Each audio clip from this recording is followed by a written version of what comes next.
الرحمن الرحيم. احنا برضه هنشرح خدمة برضه مش كل الناس تعرفها في ويندوز، وهي خدمة ازاي نلغي السيرفيسز او البرامج الاساسية في ويندوز اللي شغالة في الخلفية. بس مشكلة الخدمة دي ان هي اي حاجة فيها غلط ممكن تسبب ان الجهاز يحصل فيه مشكلة، فاللي يتعامل مع الخدمة دي لازم يبقى عارف هو بيتعامل بايه.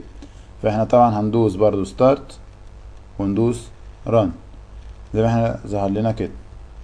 هنكتب services.msc زي ما احنا شايفين وندوس اوكي. هيظهر لنا ايه الصفحة اللي احنا شايفينها دي معنى ايه السيرفيس دي البرامج اللي شغالة في ويندوز في خلفية الجهاز. قد يكون ليها اهمية وقد لا يكون ليها اهمية. زي ما احنا شايفين كل سيرفيس مكتوب النيم بتاعها والديسكريبشن او هي شغاله ازاي وايه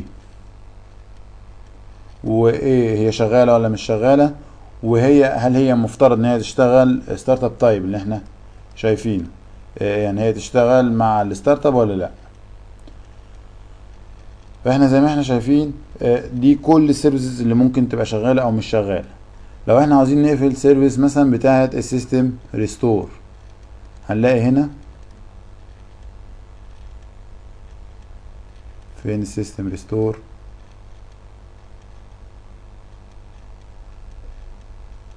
هنلاقي هنا اهي سيستم ريستور.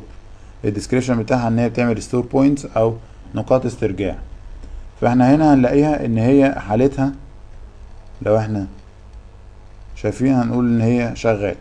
لو احنا عاوزين نقفلها هنيجي هنا زي ما احنا شايفين وندوس ستوب.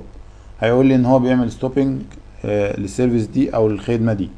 فده هيوفر لنا برضو مساحة من الذاكرة او الرام بتاعت الجهاز ممكن نستخدمها في حاجة تانية.